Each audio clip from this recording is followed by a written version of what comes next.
sinners. It's Adam Knox, and welcome to another episode of The Cult of You. This is a forecast episode. Again, I get to sit down with Bill Duvendack, and we get to chat about the prediction for what is now April 2021. But something interesting happens in our discussion today. Besides giving you the lowdown on what's going to happen on the planetary level and what to kind of prepare yourself for, and maybe a better understanding of what you may be going through at a deeper level, a question by one of our friends opens up an entire deep discussion around this principle of the equinoxes, the solstices, and the differences between the southern and the northern hemisphere. We look into this from a completely different perspective. We dive into things like elemental spirits, the journey behind where some of these traditions came from, what they are, and why we should be interested, as well as the deeper meaning behind this, and how this may be a little bit of a call for revolution post the current time that we live in. But for now, sit back, relax, and enjoy today's episode, and remember to live deliciously.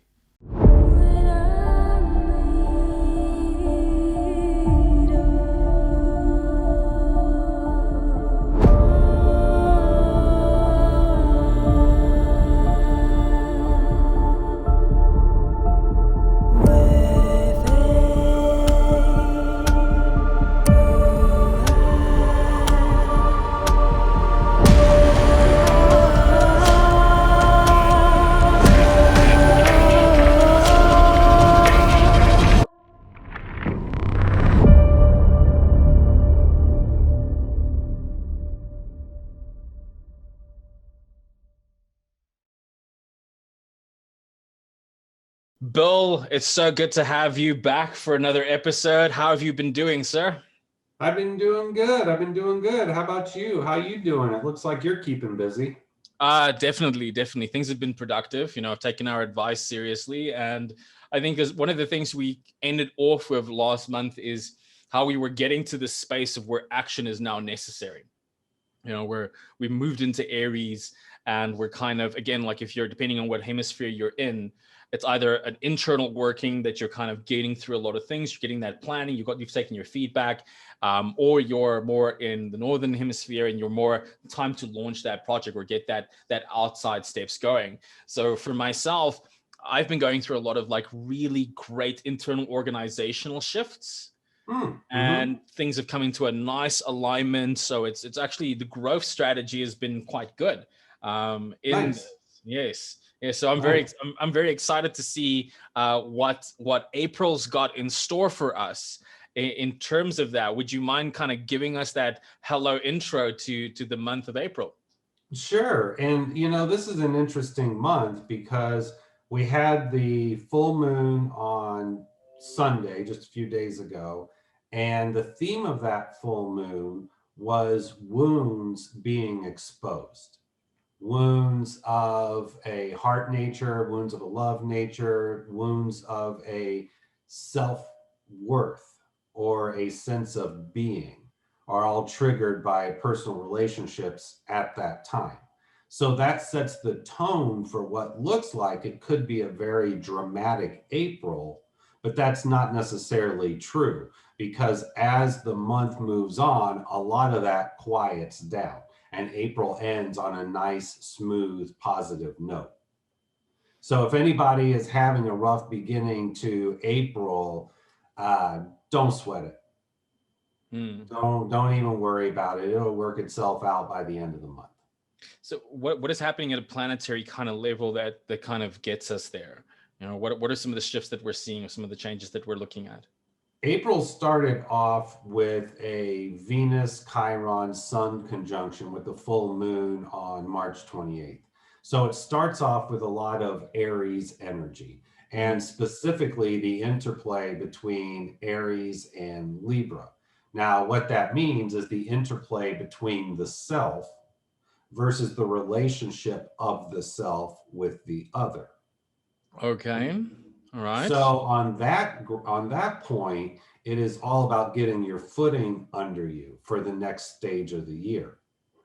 How much are you focusing on yourself? How much are you focusing on your relationship with others? Is one out of balance? Okay. Okay. So Aries, regardless of where you're at on the globe, Aries does start off, or at least the April part of Aries starts off with a reassessment, and to the wise, it would be an internal assessment. Okay. You did mention here with the alignment into Venus and the moon, these coming into play. Obviously, the moon having a lot of influence over sexuality and the subconscious, and Venus again in art and in social in that sense. Could this also be kind of indicative of us resolving, I wouldn't say our sexual identity, but these deeper kind of my personal private mission and how that kind of relates to my global mission, my lunar self balancing out against my solar self, especially getting this kind of pressure, this Aries pressure to act, to bring things into the next stage, to being. How does that kind of play out? Definitely, I would agree with that. And it's an it's an internal versus external harmonization. Okay. So, on one hand, it's what you mentioned that you've been going through about a lot of internal review and just internal prioritizing in general versus how do you roll it out to the world. Mm, mm. But it's also what is the world seeing that I need to internally look at. Okay. Okay. So it's like almost four-dimensional because it's Yes. the relationship within you of the self versus the not self. Then there's the relationships you have outside of you and how comfortable you are with them. And then there's the interplay on both those points. All So right. very tesseracty in a lot of ways. I like that. I like that. But that I think kind of gives us a very nice framework because it's almost like that cube, that Lucifer cube, that things coming into the spectrum of time and having those four kind of points of influence, those elemental points of influence inside of our lives. Because I think this is something I think a lot of people don't get. They look at the elements in correlation to the planets, in correlation to these, and they purely think in the old mystical kind of way. They don't necessarily consider what is the multiple tiers at which these elements are playing themselves out, and how this actually becomes a practical body of development that I need to look at. So that's a kind of personal question in terms of this, because for me I have a certain kind of elemental psychology that I always say that when you're starting with a new idea or a new concept, you're kind of getting the air, you're getting the intellectualization of it, and then you're moving into the fire where you're starting to take action upon that, and it's out of a result of that you start getting the water, you get a feel for it, if you will. In other words, the subconscious now starts to align with the conscious at a deeper level, and only after that do you hit the earth where it actually becomes almost biological. Your body is kind of in play towards these things. Now, in perspective to something like that, and based upon what we just said now, where it's almost like this the my core secret story, my private story, trying to align that with these different social perspectives and positions. What is a bit of a psychology or a map that is useful for somebody in navigating that in their personal growth? What are maybe also some obstacles, some self-limiting, self-sabotage that may be preventing them from accomplishing the work that is necessary at this point? So the map you more or less illustrated. It is the elemental theory. You have the idea, you figure out how to put it into action, you get emotionally invested with it, and then you do the work. Hmm. So if someone is very comfortable with working with elemental thinking like that, it's very easy. Now, if someone's approaching their life or their path from a Kabbalistic model, then it's the four worlds. But Yes. it ends up the same thing where it precipitates down through that fourfold model. Donald, I got introduced to the idea in Modern Magic by Donald Michael Craig many years ago that if something doesn't manifest, then to troubleshoot it, you got to go back and look and see, okay, where was the breakdown? Was Oh. my idea not clear enough? Did I not put enough passion into it? Did I Hmm. not do the right kind of physical work? And Yes. he talks about it in there, but I've seen it echoed quite a few times by people since then. And even Kabbalists were doing it before he wrote that book. Oh, So the brilliant. biggest troubleshooting tip I could give someone is just to say, pay attention to that fourfold model that we're discussing now. If you put it into action and something doesn't manifest, there's also your troubleshoot. There's only 4 points of failure. I like that. I like that. And it requires you to be humble, though, because Yeah. then you have to admit, well, yeah, I really like the idea, but I didn't put as much emotional energy into it as I should have, Mm, because hindsight's 2020. I mm, thought I was doing just fine, but the fact it didn't manifest means I wasn't. I like that. I like that. So you got to be your own guru. Yes. Firstly, I love that you brought up Michael. I mean, I had a conversation not long ago with Arundel, and he also some of his old roots was old classic. And I think for a lot of magicians today, a lot of people started off with Michael's work. You knew Michael personally, you know. Mm-hmm. Mm-hmm. What an amazing man and what an amazing contributor to our community. So I think you know, a lot of respect to him. You know, spirit rest his soul. But this idea, these older kind of ideas, I think, which is what a lot of young new occultists and witches kind of miss. You know, they're just kind of, give me the spell, give me the ritual, give me the quick hack, and not looking back at that stem. And one of the things that I talk about, if I look at the tetragrammaton, pentagrammaton correlation, you know, you basically have the exact same thing. You have the integration of the letter shin, which again is the purifying fire. And to me, a great representation of the purifying fire and correlation is the concept that the spirit is purpose. It is, what is my actual fundamental purpose? And at any point down this journey, am I being overwhelmed by my air, my knowledge? I unclear in my emotional bodies or any of this? Are they disjointed? You know, is my duality, is there too much duality there? Is there a confusion between the pain and pleasure I'm going to get? Or have I achieved true occult purity? In other words, all of these components are aligned and they're optimized at the highest level.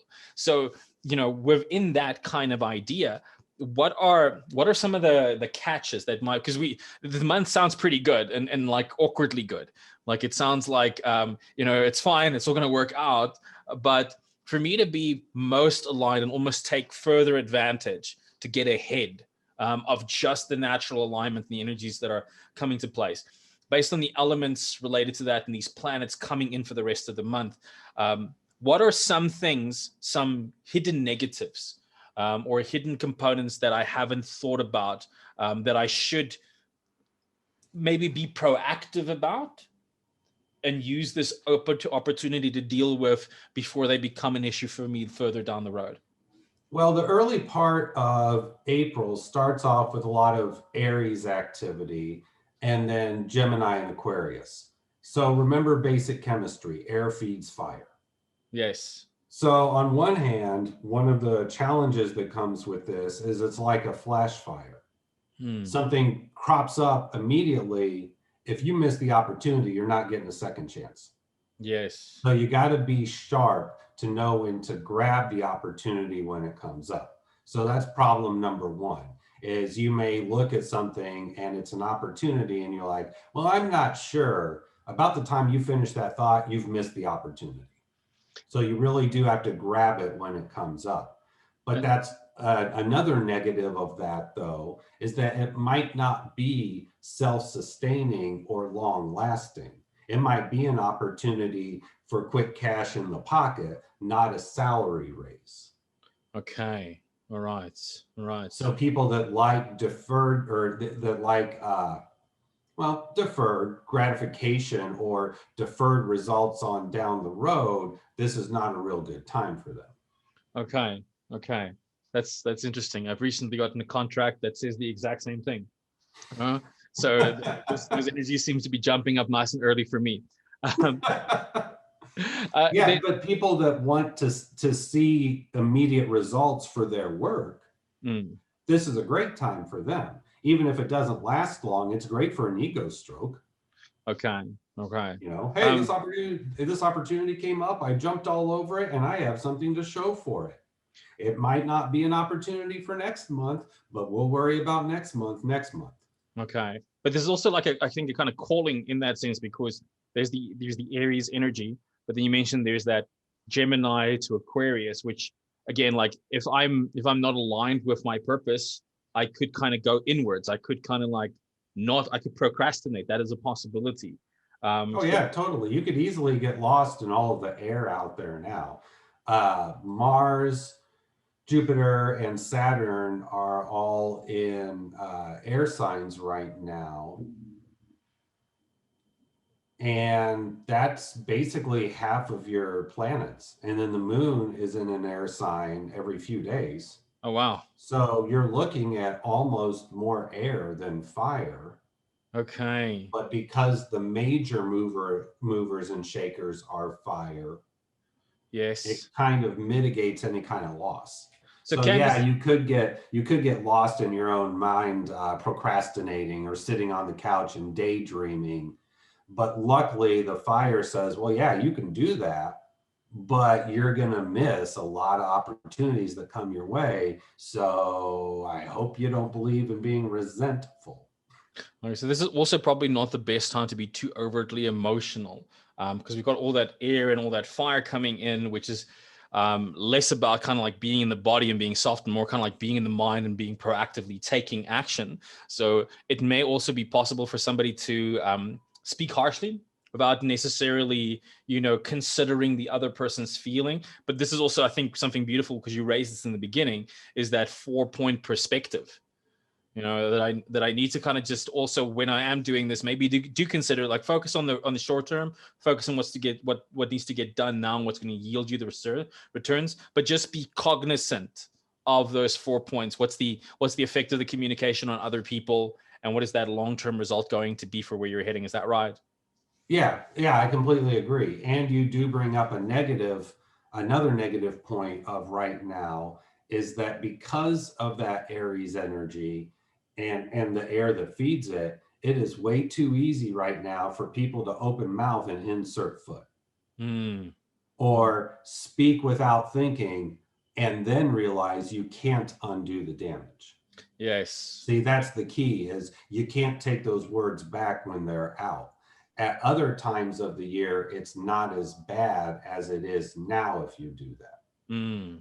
So if you're quoting on that big job, make sure you've dotted the i's and crossed the t's properly, because you may be jumping in very quickly and giving yourself a great result quickly, but not necessarily. Okay, that resonates. That's Right. Or if your significant other pisses you off, mm, breathe before responding.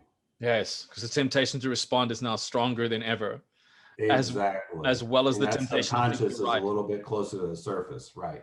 Okay, perfect. So we just passed kind of the equinoxes, and this is something we spoke about last month. We spoke about the difference, a little bit about the difference in the celebrations in the southern versus the northern, and these time periods and their differences. Now, there's so many views around this subject that I've kind of come across, and we've had some feedback by some people in terms of that. And there's a question that was raised by Dale. So Dale asks that with the pagan holidays are different versus the northern and southern hemispheres with regards to dates.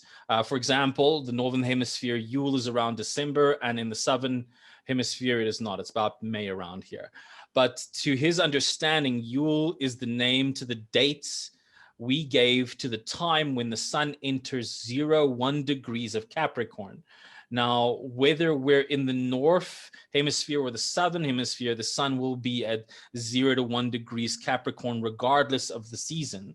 And then, yes, following this point, should it matter which dates we celebrate according to the hemispheres or according to that psychology? Is that something you can speak about? I can address some of that. Ultimately, I can only address it to a certain extent because I've only ever lived in the northern hemisphere. Mm. So I haven't been integrated in cultures in the southern hemisphere to see how it flows as a point of comparison. But I can clarify a lot of that up. First of all, we did just have the equinox. Regardless of where you're at, the equinox was a time of profound balancing. Now, let's say that this little initiation lamp is actually round and it represents the earth. Okay. You draw an imaginary line out into space from there. The equinox is when the sun is right there equal with the equator. All And right. that happens twice a year. Okay. Now, summer solstice in the northern hemisphere is when the sun is at the highest point in the southern sky, because that's where it's strongest. Mm. That's why we have summer during that season. Now, what that means from a southern hemisphere perspective, though, is that if the sun is at its highest point in the southern sky, in the southern hemisphere, that's actually winter. Mm. Yes. So then the winter solstice, which is the one in December, from the northern hemisphere perspective, is when the sun is at the lowest in the southern sky. So the northern hemisphere is not getting the full energy like it does in June. But Okay. then conversely, it means in the southern hemisphere, the sun is actually at its height. All right.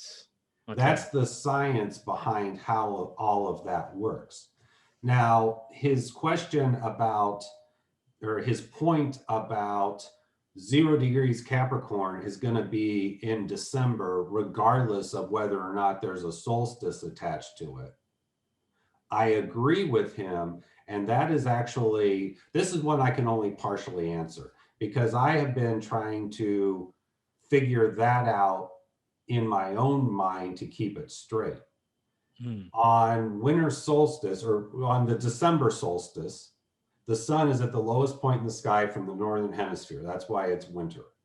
In the southern hemisphere, that's the highest. That's why it's summer. So then what that means is that in the southern hemisphere, summer runs Capricorn through Pisces.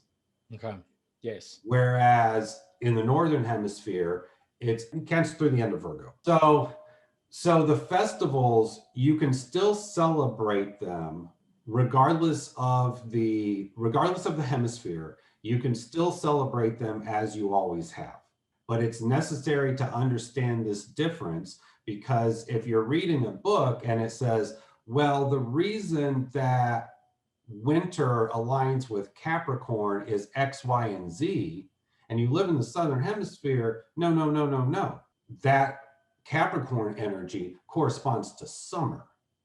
So you have to take what you read with a grain of salt. That makes sense. That makes Yeah, sense. it's very tricky because I know he asked a very direct question, but Mm. it's one of those situations where it's a direct question with no easy answer because there's a lot of moving parts to it.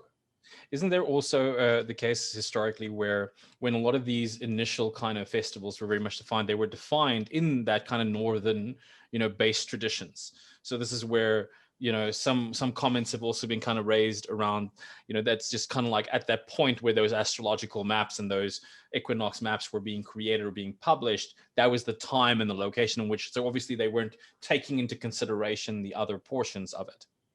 Exactly. And, that's been one of my criticisms for years. It's not wrong, Mm. but now that we're in the 21st century, it is limited and outdated. It, Let's look at the Festival of Samhain. Comes from the Celtic tradition, has morphed into Halloween. It is when the veil is thinnest between the worlds, according to the Celtic belief. mm. So then that usually falls when the sun is at 15 degrees of Scorpio, which is generally around October 31st. Okay. Now, regardless of where you're at on the planet, yes, the veil is thin at that time. All right. But if you're in the southern hemisphere, that's not the dying year like it is in the north. That's the waxing year. Mm. So it would be more comparable to Walpurgisnacht and Beltane, which is the opposite on the wheel. Okay. All right. So what this means is when you're reading your material, you got to critically think. You got to say, okay, so I'm in the southern hemisphere and there's 2 points of the year the veil is the thinnest. In late October, early November for the Celtic traditions and the northern hemisphere, and then also late April or early May. Mm. which would be Walpurgisnacht or Beltane in the northern hemisphere, or actually Samhain for the southern hemisphere. So Mm. you kind of mentally strip a lot of what the author is telling you. Mm. And that's the tricky part. I also realize that most of the world's population lives in the northern hemisphere. Yes. So that makes it kind of complex too, because from a sheer number perspective, it's more populated. Mm. But as soon as you factor in limiting and self-limiting perspectives like this, then you've cut yourself off from a greater source of power. Okay. Yeah, it makes sense. Makes Yeah, sense. so Not a his clean answer cut is answer. is interesting because it does touch on things I've wondered. When I was first learning about the wheel of the year, of course, northern hemisphere based, the winter solstice in December, one of the connections there, one of the correspondences there is that that's when everything is dead, dormant, rejuvenating. And because of that, astrology looked at Capricorn as being very cold energy. Mm. But Okay. then if it's summer in the southern hemisphere, how does Capricorn line up? Yes. And Yes. that's the part that I haven't figured out yet, is how to reinvent and reinterpret those signs from this perspective. And it's because I've never lived in the southern hemisphere. And I do think that we have an interesting correlation because again, I think everything in the zodiac has its duality. So maybe these are dimensions of the duality that aren't properly kind of spoken of, so to speak. You know. I would agree. And I have been able to work through some of this mentally. Mm. Like, for example, with the equinox in September. In the northern hemisphere, it is the beginning of autumn. In the southern hemisphere, it's the beginning of spring. Yes. I can see how Libra fits with that because Libra is the sign of right and proper relationships. Mm. So if you're in the autumn up here, then the focus is on evaluating what has come in the past. But if you're in the southern hemisphere, it's about evaluating what is yet to come. Mm. Mm. That makes sense. That makes sense. Right. But then you get to like Capricorn and some of the other nuances. It's like, I still got to figure out that duality because some of these make sense and some of them don't. Distant. Yeah, exactly, exactly. But I think the other thing that you kind of raise in there that I believe is an interesting point is you said very specifically that the concept of the veil being the thinnest is specific to the Celtic belief in terms of that correlation, and we also need to look at a lot again. It's where you've lived and how you've practiced a lot of those traditions because again a lot of those celebrations around the equinoxes are specifically around the changes of what's happening on the planet, how they had to choose the growth, the planting, the harvesting, surviving for winter and those kind of elements. So we need to it's very easy for us to kind of like lop all of these old systems and ways of practice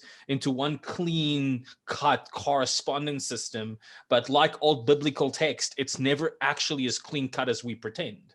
A lot of those Yeah, characters have exactly. completely different backgrounds. Some of them had nothing to do with Christianity at all, and the situation and context needs to be looked at, and it depends on what mosque almost of the celebration or of the festival you're looking at attuning to, very much. I in some of my upcoming work, one of the concepts that I speak about is how even if we look at the Goisha and we look at the Shema Mephras and we look at all these things, and there's these attitudes of going to these entities as if they need to solve my problem, like I lack value or power and they have the value and power and I need to go extract it from them, so to speak, by offering them something, by worshiping them, which is very much a right-hand path kind of mentality, actually, versus all of these are components of the universe or their deeper intelligence or their forces, but I still have my own mission, my own purpose, my own direction.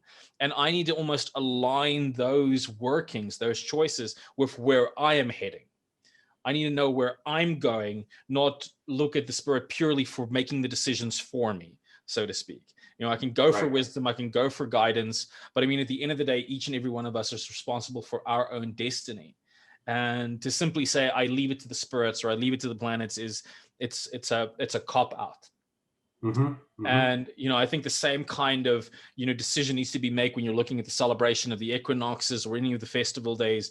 uh, it's easy to follow the wheel of life based upon your hemisphere and your aspects, but the way you celebrate and the way you focus and the way you adjust that should be relevant to your own tradition.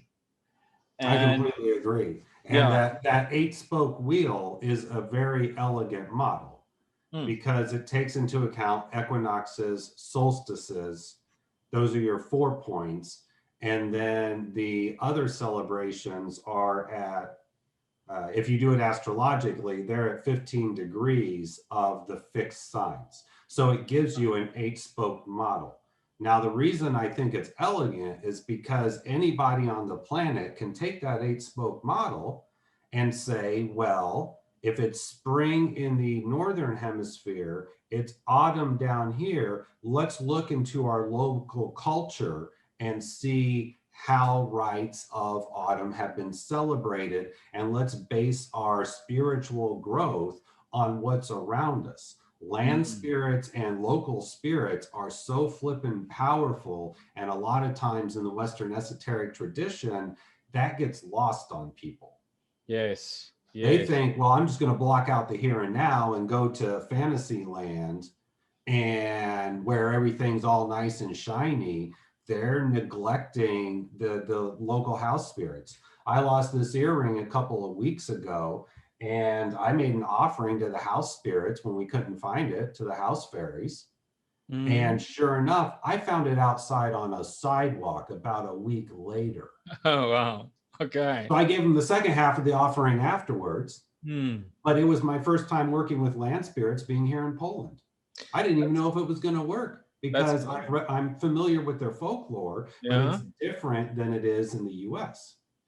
Oh, this. I think what's being touched on here is so juicy because it's one of the big problems I find inside of this tradition is the over intellectualization. And we spoke earlier about those elements and how necessary they are. And I love that you pointed out that bit from Michael. And first kind of like going back and saying, okay, where am I missing, or which of these elements haven't I developed, or have I overlooked or underdeveloped? And we do that. We kind of get so caught up in this intellectual map of it. Intellectually, it fits all perfectly like that, but that doesn't mean it's experientially true. And I love, even if we look at the works of Niccolo D'Amato and we look at the works of Kumbanda and Umbanda, the way he structures those hierarchies is his attempt to make logic a very illogical tribal experience. And in fact, it may help us for intellectual comprehension of a subject matter by putting it in these smaller mematics, but it does not necessarily equate success or even relationship with those forces. And sometimes people just need to like take the intellectual map out of the pattern and get in touch with the earth and get in touch with the planet and get in touch with the area that you're living in and the currents that are there and how that impacts yourself. This is great. I love that you had that little practice with the house fairies. I remember years ago when I was still kind of early developing. I worked with a woman who was very, very much in touch and very powerfully connected to higher energy forces. In fact, there was reports from previous students of hers that they came in a little bit early for a workshop one day and she was halfway in the air. She had such a direct contact with entities. And I remember there was a situation where she had to go into hospital and she just called us all the day that she was supposed to go into the hospital. And she said, so she's not going anymore. It was this critical surgery. And we all just saw this little mark on her body. And she just said, no, they came last night and they fixed her. And everyone was kind of like, this is ridiculous until we, saw the scans and there was clearly something that happened. And, the medical professionals couldn't explain it. And she still said to me, you need to just talk to the elementals. Adam, and I'm like, what do you mean? She's like, if you every time I go driving to a shopping mall or something, I always have a conversation with my elemental, and I send him energy, and he always finds me the perfect parking spot. And I thought it was ridiculous at first, but it was a real thing. You know, I took drives with her, and then I tried it myself. And you know, whether you're referring to these things as egregores or entities, the area that you're in, the energies that are there, is what we're trying to get in touch with. You know, these ancient pagan practices were about the land. You know, they were about, you know, what was necessary, what they were going to face. And I think that's a, you know, distinguishing factor that people need to kind of come back to if you're practicing those things. I completely agree. And that's one of the biggest reasons I've heard people say they work with witchcraft instead of ceremonial magic, because ceremonial magic is too heady. It's too Mm, much in that world for them. It doesn't emphasize enough of being in touch with the land.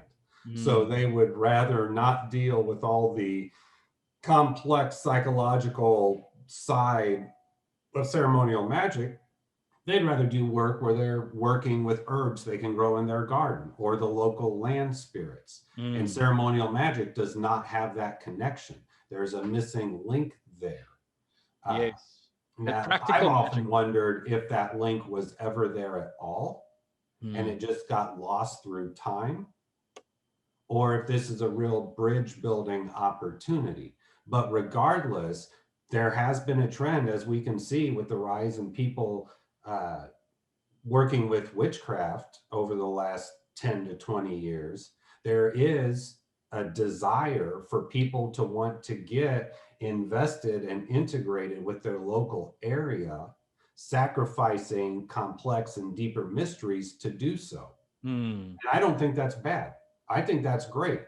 because just because you can conceptualize something doesn't mean you can put it into practice.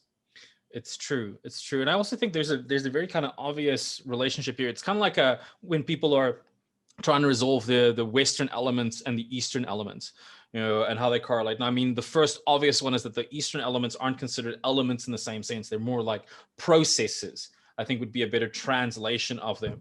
But you have that masculine, feminine, you have that yin yang. You almost, and that's a mindset that I adapt when I look at Eastern and Western thought and bringing them together. I look at it from the lens of the yin and the yang, that masculine and feminine, and I find that the Western thing is a lot more yang, a lot more masculine and intellectual, where the Eastern is a lot more feminine and more yin flow. And I think there's a similar kind of thing that I'm seeing, you know, based out of our discussion here, is that high intellectual, because it's a lot of that ceremonial magic, very much that solar based, solar body, higher self kind of deep intellectual Atlantean sphere almost, versus the goddess based feeling traditions, you know, and feeling your way into the earth and connecting with it. And we're at a time now where I think these two are looking for a better kind of alignment. You know, the birthing of the left hand path, or the rise of the left hand path, if I can call it that, in the most recent years, something you yourself have been, you know, very instrumental in helping to bring forward as well. So compliments about that. Was the kind of rebellion again of the feminine. She, you know, bringing forth the darker mysteries, accepting the darker mysteries, and magic in this sense has been more authentic. In terms of getting results for a lot of people, as the rise of witchcraft, or true traditional witchcraft, you know, has come to the surface, which again, it's very feminine in its nature, but it is that lunar body, it's that magical body, it's the thing that influences and moves matter, where the other one is more the mystic, the more intellectual. You can gain great insights, and we can define business ideas and concepts at that level. And I almost say that's the more angelic to a degree, where this one's the more demonic being more closer to the realm of matter. And hence why that raw nature, getting in touch with connection. I think the equinoxes and these festivals, even the eight spoke wheel, all of those celebrations are opportunities to come back in touch with that. So maybe the intellectual problem that we're trying to resolve is open-ended to a degree, or maybe it's the sign of a next revolution in art and possibilities for us. I think it's a little bit of both. I think it's very open-ended right now, thanks to the development of technology and the accessibility of communication with people all across the globe. Mm, So I think in that way, it's completely open-ended. But I also agree that that's the next renaissance, and I am pushing for it every chance I get. The next magical renaissance should be in line with the whole planet, Mm, not mm, we're Northern European and we are forcing this paradigm on the rest of the planet through mm, imperialism. mm. It The should goal. be okay. We want to work with this. What culture works with this? We'll learn from that culture. Yes, yes, yes. This See, is it's tricky. People forget how much European aggression and imperialism laid the foundation for what we've got now. And at the time, it was a good thing. And it's been a good thing up until the end of the 20th century. mm, it But was. we're 20 years past that. Oh, If we're not building off of that, we're staying stagnant. so this is You know, this. if I want to know, I, if I want to know how spirit work, and I mean like what you were talking about, Palomayombe, Kimbanda, Santeria, Congolese, a lot of those mm, traditions. I'm not going to talk to the white guy down the street who's read a half dozen books on the subject. exactly. Not when I can pick up my phone and text somebody who lives in the country that the thing came from. Mm, mm.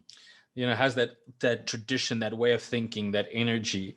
Um, Right. And some would say, this kind of falls under appropriation that has been talked about spiritually, but it's beyond that. mm, mm, It's exactly. more, you want to know how to work with spirits? Well, find out what cultures do it and learn as best you can from people in that culture. This is so gold because I remember years ago when I was 20, 21, I used to teach. I channeled my first body of the secret science information that I've now upgraded into the stuff I teach in the cult, and all of that was channeled information directly because I was working as a spiritualist medium at the time, and I was doing the John Edwards on stage kind of thing, since I was 16 years old. So at that point, there was a question that was raised that was quite a common one because it was a strong spiritualist community. Old spiritualist communities, the manifestations of spirit was so common. There was mediumship, there was orbs everywhere, there was phenomena all the time. And, we were talking about why this wasn't common because there was a new member that joined the group and they came out of a strict Christian group and they had never had any manifestations whatsoever. The only manifestations they ever had was a demonic possession one, quote unquote. Or their perception of one. And it was quite funny. And the fact of the matter is, it's that collective consciousness of the group. There's that collective entity that in the spiritualist community, manifestations were more common because more people believed in their probability, creating a more conductive energy for it. And the truth is still the same thing with bloodlines and lineages. If somebody comes out of a bloodline that have worked with the jinn, for example, for ages, versus somebody that just picks up a book on this, the level of tangibility is not the same. And that's again why initiations were there oftentimes in the first place. There is the natural progression of identity and unlocking those components, but it's kind of like unconscious learning. When I was young, also I used to teach about. Was very fascinated by seduction and men's development and female development sexually, and I learned very quickly that you can learn something intellectually, or you can get a master in field and go with them, and that unconscious learning just supercharged your development. And the same thing is true here when you're connecting with. And I think this is still common practice in the hoodoo traditions, and in typical voodoo, it's that you have to be brought in almost into those traditions. So this, if anything, is an opportunity for us to get out of our over intellectualized minds that's so safe now in the internet and with the pandemic and everything going on, because now we're almost at a space where we have to reevaluate how do we reintegrate into society after this, And and well, and that's kind of where I'm at, or what I'm going through here in Poland, is that I've been here almost 2 years now. I'm still learning how much of my practice was based on Native American methods mm, that yes, don't work here because it's a whole different energy. exactly, You know, exactly. I can't smudge this place with white sage. I mean, I can, and it'll still cleanse, But with the amount of folklore and the rich magical history that's here, it doesn't have the same manifestation or effects as it had in the States. Exactly. Yes. Yes, that makes So perfect it sense. does tie your hands, but the way around that is research. Mm, Know mm. what you're getting into before you go there. Yes, and get involved. Get Right, involved. You know? right. I was So a spiritualist minister for 9 years. So I know exactly what you're talking about. okay. And that idea that you get 30 people in a group, all of them believe in a high probability of spirit manifesting, spirit's going to manifest. To Yes. me, that's metaphysics 101. I'm still Mm. shocked that there's people out there that don't believe that. Exactly. Exactly. Exactly. Because there was an article on Yahoo News a few weeks ago that was talking about the communicability of mental illness. Yes. Oh, interesting. It was an author who wrote a book about the QAnon crazy shit. Yeah. And he, in his research, he found out that 68% of the people that believe that tripe have a mental illness, whereas in comparison of just regular society, it's like 10%. Oh, that's fantastic. That's such an So interesting piece of it's work. proof positive right there that you get enough people together and believe in something, it's going to flip and manifest. Hmm. And this should be a premise for us as magi to consider, because one of our fundamental view sets is that we're gods in the making, so to speak, and our perceptions produce realities. If we're buying into other perceptions and wondering the impact, I mean, if we take anything from that law of the observer, principle at all, and if we are collapsing waves into particles by perception, it means our simply looking at other people and believing they're possessed or believing this or believing that about them is unconsciously manifesting that.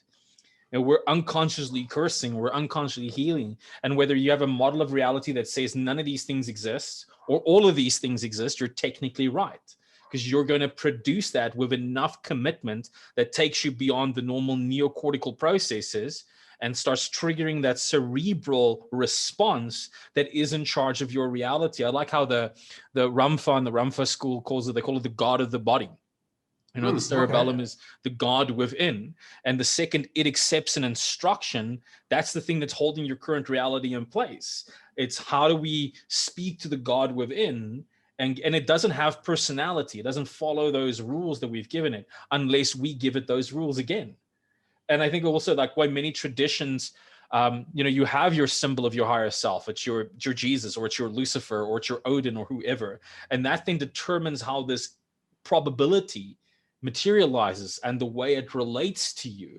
And I think what we spoke about is so nicely is if you're going to be in a country or an area, instead of being dogged up about the map and how mathematically good it looks on paper, you instead get involved with the community and you go, what is that energy there?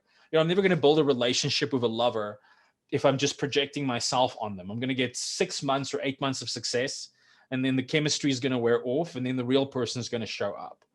um, and I think nowhere is that more required for us than in magic and with this subject of the hemispheres.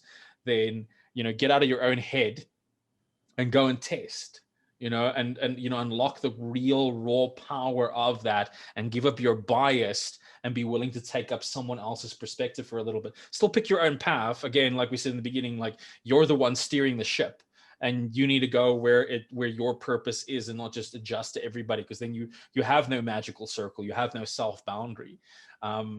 But be conscious of how you're integrating that. So that's interesting. This is a Yeah. bit, yeah. And this touches on a bigger subject that is a hot button trigger for a lot of people, which is the necessity of community. Mm, mm. This I've is been a doing this a long time, and about half the time I've been a solo practitioner, about half the time I've been involved in community work. And I can tell you that I made more progress in community involvement than solitary. I And agree. people think, oh, that's a belief, or that's just who you are. It doesn't apply to me. No, it's scientific principle dating back to flipping Newton, Mm, that the more people that are involved, the more that are sending energy to something, the bigger the manifestation of results is going to be. Einstein wrote about it in the 30s. So we're talking about a scientific principle, Mm. not some crazy wackadoo way the hell out there kind of idea that you have to believe to or not. If you don't believe in that, then you don't believe in science. Exactly, It's exactly. that simple. And that's okay. See, that's the catch. People think, well, gee, Bill, you're judging us for not being part of a community. No, I'm not. I'm saying you're limiting your own growth and you're choosing to. Mm. Just be aware of it. I don't care if you do it or not. Just Exactly. know that you can get bigger results. What you're speaking about is so gold because again, like it's that solo practitioner, and you commented on this some while ago that no one's really a solo practitioner, especially if you're commenting about it on Facebook. You know, Right, exactly.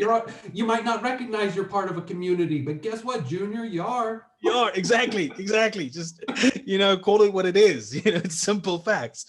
Right. That's a And demonstration, I well, think. and this gives us a great segue into Aries. The Mhm. Aries glyph. This is one of those things you learn from esoteric astrology.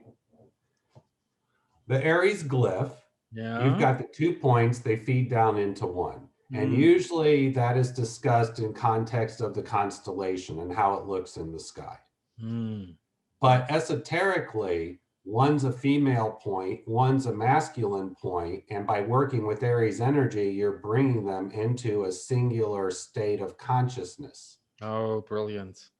So That's it actually also represents the blending of the masculine and the feminine into one defined direction and point for success. So you could also say one point is the without, one point is the within, and the middle point is harmony. You that's can that. break it down to look at a lot of those dualities, but now is the time to look at that communion within the self and how you're bringing that together. Again, the beautiful symbolism of the triangle, even the duality and the need for unity, which is the initial impulse, behind the tetragrammic urge inside of the body. And I think it's just so gold, and like we're probably already way over our planned time, so Probably. we'll try and finish this up soon. But even the founders of the Flow Genome Project, and one of the recent books on flow itself spoke about that. We talk a lot about in our society about the state of flow that we want to try and achieve, that perfect where I'm performing and I'm getting the best results. But one of the other complementary tools or components of this is communitas. And why, when they looked at so many people and experts going to Burning Man, in fact it was the founders of Google, and when they were trying to turn Google more into a business, and they were interviewing all of these people, and they realized the problem is with interviewing people in Silicon Valley is everyone's an expert. Everyone's got the PhDs, done the doctorate. So on paper, everything's great. So everyone's got that mind element together. But what their distinguishing factor is, the final candidate that won the role to take on the position was because they partied at Burning Man. And it wasn't just because they dropped acid, but it was because the purpose, the reason behind a Burning Man movement and Africa Burn and all of these is because people do it because once they get past the ego, and the why we had these tribal levels of dance in these equinox festivals and in these solstices and celebrations, was it gave us this transcendent sense of community. And this was necessary. If we study the blue zones and where people live to 100 years old, it's because of community is one of the big factors there. Are we getting involved with people, or are we using judgment as a way to separate ourselves because we don't want to face our insecurities? And I see this so common in the left-hand path. So many people are like, oh, I'm a big, evil, scary black magician, my way and my superpowers. And, I'm the prophet of Paimon and Uncle Bob and everything at the same time, but I have no friends. Right. There's an incongruence here, but just a little bit. just a little bit. But I think, that grounding, that kind of coming back, that need for community, that need for integration. Again, we're talking about that coven, principle. And one of the key things for me that was valuable about a coven or working in a group or working in a community is you're able to get away from your personal delusion, because it's easy to defend my ego when I'm working alone and tell myself I'm fantastic and great and I'm making progress, and ignore the facts. Versus if I'm in a coven or I'm measuring myself against the community and results, I can't lie to myself. Like either I'm succeeding or I'm failing. Either I'm growing as an individual and developing. Joe Dispenza says my personality creates my personal reality.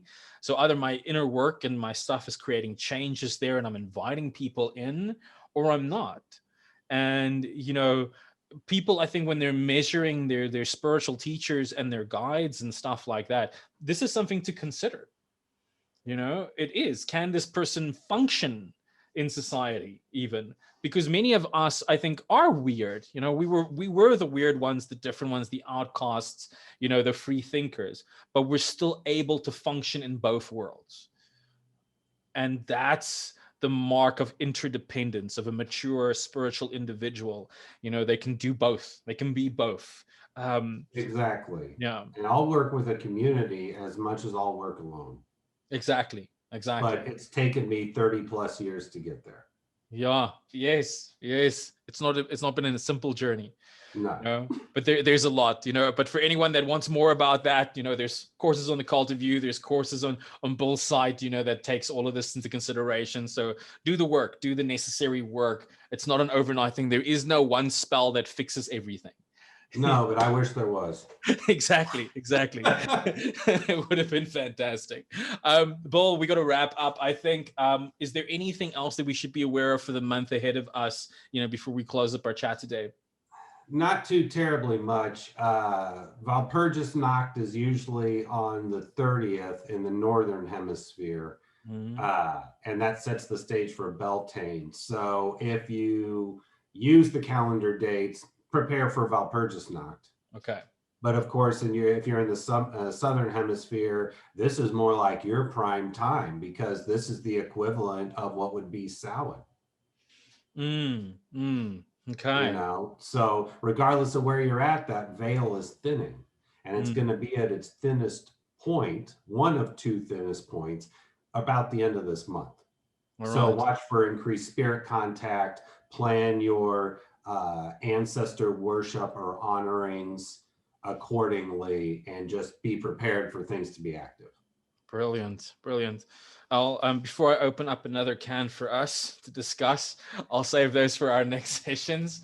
Bull, thank you so much. Just one question before I do close off today. I know you're working on your Enochian book, and I am personally super excited to kind of dive into that when that material comes out, because I actually have a section on it inside of the Cult of You on Enochian, and I want to link people up, especially students, so they can get more of that. Do you have an estimate of when we might be seeing that work coming out? That is coming out through Become a Living God? Yeah, it's coming out through Become a Living God. The rough estimate is it's going to be during the summer in the Northern Hemisphere. So you're looking at between probably middle of June through the end of July. Okay. All right. Yeah, so, somewhere in there. Okay, perfect. Just so that there's a heads up and everything. Perfect. Bull, thank you so much for today's conversation. It's been absolutely thanks, amazing. Man. I love it. It's great fun. It has been a good one. For anybody else, for you that are listening, if there's any questions or anything that you'd like to see us introduce in this segment, please do pop in. Bull does have his newsletter with information around the horoscope, specifically if you're looking for how this impacts directly to you. So make sure you sign up, and you can get lists to all of that information. All of the links are at the bottom of the video. So just, follow, like, and subscribe, and we'll see you all in the next episode. Bull, thank you so much for joining us, and I'll see you next month. My pleasure, Adam. Thanks for the offer. Have fun, everyone. I've always felt a little different, a little uneasy between regular folk, a bit of a dreamer, a lost cause, a little non-ordinary, some would say. I think I've always just been this way. My mother said I was special. My father thought I should be feared. But I knew that witchcraft coursed through my veins the first time I tasted the lips of the goddess inside the rain. Yes, I'm a witch, it's true. And sure, we are the ones who believe in the beauty of nature, who believe in the things science, absent of art, cannot explain, who instead of religion would have romance. And sure, you may think we have lost our way, when in the world of predictable things we have such unfamiliar things that we would like to say. But maybe in a world so cold and alone, a little unfamiliar is exactly what is needed to show us the way home. Hey family, it's Adam Knox here. Thanks for supporting this podcast and, these ideas. I really appreciate free thinkers, like yourselves, that are willing to challenge conventional norms and think for themselves and take on new challenges and look at new ideas. And as such, I want to say that if you haven't yet, if you are looking at ways to improve your knowledge over the entire field and you're looking at a regular feed of ideas and concepts to keep improving yourself, I'd like to invite you to sign up at the Cult of You.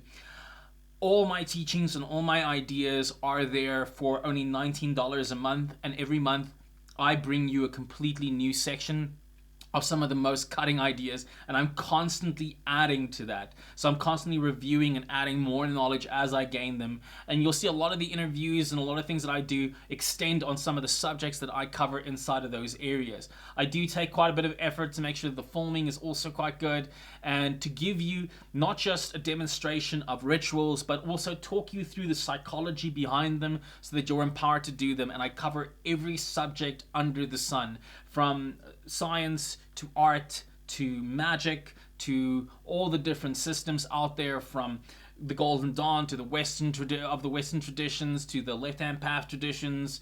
We discuss technology and technomancy. We discuss sex magic and seduction. We discuss so much more, from purely the mental aspects to how do you deal with the darkness when it comes up, as well as how do you take those things into business and into your romantic life, as well as what are the keys to make your magic work, as well as to unlock different degrees of spirituality. So if you haven't yet, please consider signing up at the Cult of You, and you'll be able to send me a mail and message there, and I'll be there to help you personally through mail correspondence and chat you and guide you through the entire process. And if you make it through the first year of the entire cycle and you graduate to the second year of the program, you're able to have direct sessions with myself and some of the members of my temple.